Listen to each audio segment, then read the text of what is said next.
Hello guys and welcome back to my channel. It's been a while again. I am back with another foundation first impression video. So this is on the Revolution Conceal and Define.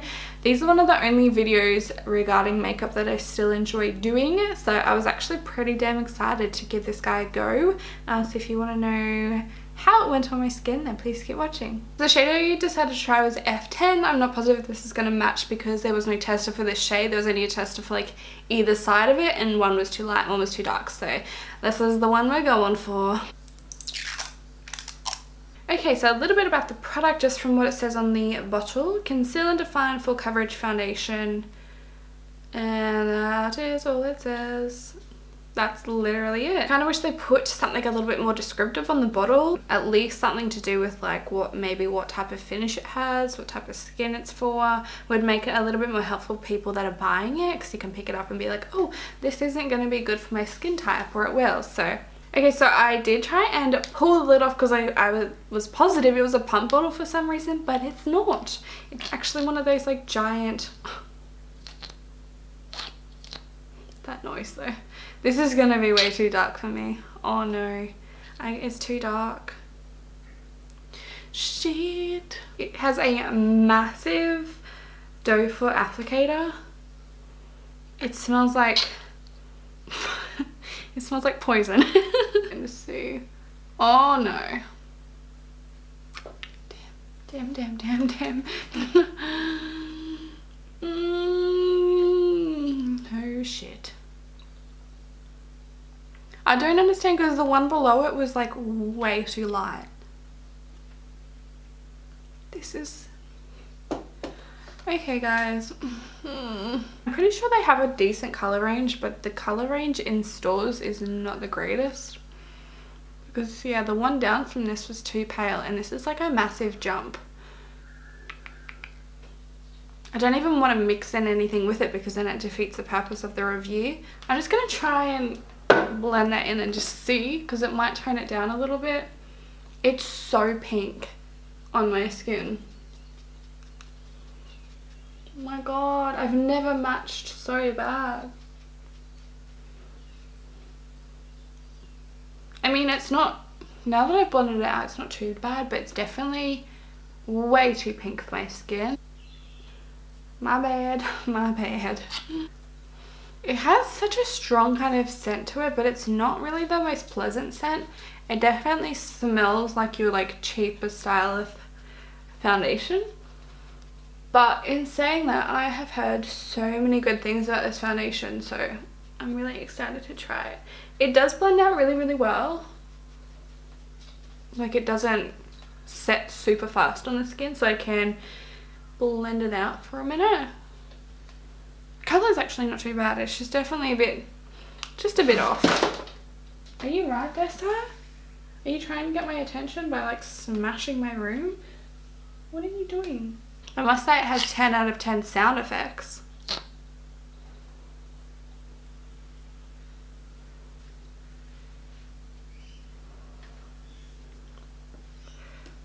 So this is it with one layer on. It is dried down super matte. Like really matte, like I probably wouldn't even have to set this. I have like combination skin if you're wondering, so I do get a little bit of oiliness. It practically has no tackiness to it, and I only just apply it, so it's pretty fast at like setting once you've blended it out. Oh la la. You can still see my freckles and my lack of sleep coming through underneath that. I'm gonna go with another layer just so I can see how it builds up, because it does say that it's full coverage, but I feel like one layer isn't full coverage, if you know what I'm saying. I actually prefer not having full coverage foundation these days, but we're just gonna see how far it goes. Oh yeah, definitely full coverage.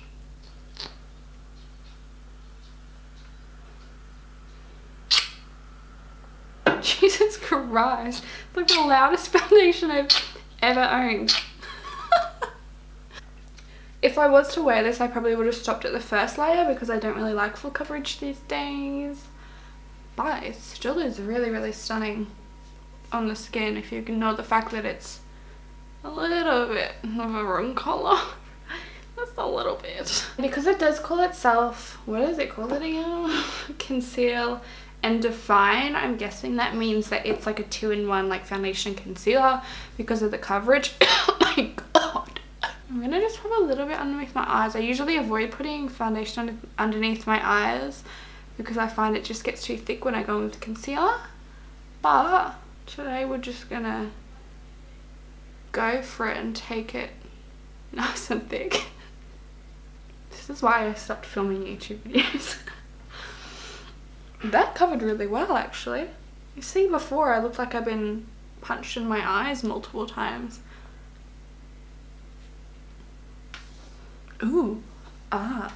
So I'm gonna let that like set and just see what it looks like, but I'm kind of impressed. I just can't stop doing it. I'm just gonna let that set for a second.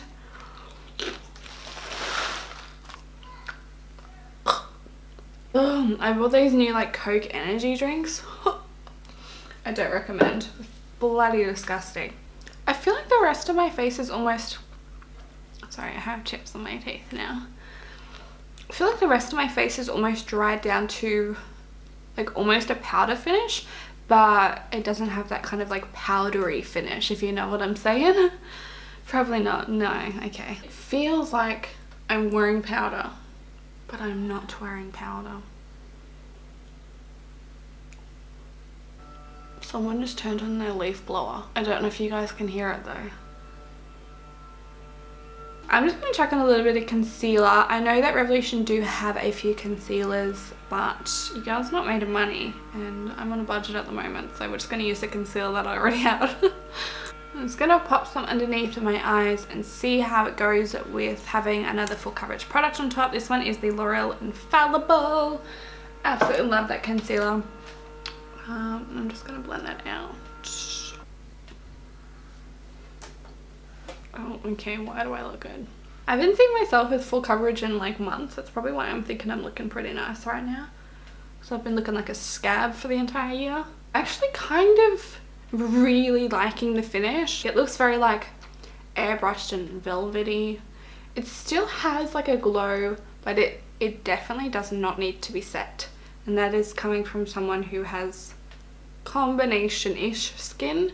I might set my under eyes down the center of my face, and just so I can get an idea of what it's like, I'm not going to set like around my face just so we can see how it wears during the day. But I do have a vibe. I have a vision from the future that my smile lines are going to be really bad because it's going to be drying. Alrighty, so I'm going to leave you guys there and I will be back in 8 hours with a drastic change in lighting, just a fair warning, and let you guys know how it wears. If it oxidizes, I hope it doesn't. But yeah, I'll be back. I don't know what to do with my hands when I'm filming. And there is that drastic change in lighting I was talking about. It is now nighttime, so I have to use my artificial lighting, unfortunately. But it has been about 6 to 7 hours since I have put it on, and I'm obsessed. I'll zoom you guys in so you can have a little up close and personal squiz of what's going on. So I haven't touched up my face for the 6 to 7 hours. Oh, yum. The only thing I touched up was my lipstick because I ate it off and it looked absolutely foul, so we've redone that. It is still looking super fresh, as if I just put it on. I do have a little bit of a shine going on because I applied highlight because I was so matte, but I didn't actually apply any powder to this area here or like around this area here, and I have no shine, I have no wear. It stayed on really, really well. It's not tacky, and I do find myself getting quite oily during the day. Stayed on so well. You know how I swore I was gonna have really bad smile lines? Where are they? For a super dry non-dewy finishing foundation, this usually doesn't happen for me. Usually I crease up everywhere possible because it's such a dry formula, that hasn't happened, and usually I get really bad lines on my forehead. Has not happened. It's honestly such a strange concept to me to put on a full coverage foundation that's like fully matte and not have any sort of like creases or dry patches. Like, I find that my face kind of just like shrivels into a bit of a prune at the end of the day, and I haven't had that. It's really, really strange. My smile lines are just like, usually that's my #1 problem. I get it with every single foundation, but they are probably the most subtle they've ever been. Like, honestly, there's really nothing going on, and it's just so strange to me. I'm just like, oh, this looks great. I think it looks really, really good, and I'm really, really happy with it. I thought I might like it, but I really, really do like it. I think I've just got to get the right shade for me. And I think this will be kind of a great foundation for if I'm going out, if I want something super long wearing, if I absolutely can't touch up during like a massive day, then I think this will be my go-to foundation. I don't think I'll wear it on an everyday basis because I'm more about that super light, almost like tinted moisturizer life at the moment. So I think I will try and find my shade and use it for special occasions. Honestly, probably give this foundation like a 9 out of 10, and I think the only reason I'm not saying a 10 is because it's not like my preference of foundation. It's not what I would go for, but I think what it advertises as, it's really like done that. I think this would be sensational on very oily skin, maybe not drier skin. Probably, yeah, normal to oily might be your range that you'd have to use it with. So yeah, that's my little review of the Revolution Conceal and Define Foundation. Pretty damn good. Pretty damn good. For its price, I think I paid like, I think it's like $18. It's so, so cheap. Super affordable. One of the cheaper drugstore brands. So if you can get your hands on it, I do actually quite recommend this. Maybe not if you have really dry skin. It might not work so well. If you've tried it on dry skin, let me know, because I would love to hear how it like went during the day. Anywho, thank you guys so much for watching this little foundation first impression. I hope you enjoyed. If you've tried the foundation, let me know what you thought of it below. Give this video a big thumbs up if you enjoyed, and subscribe if you haven't already, and I'll hopefully see you all in my next video.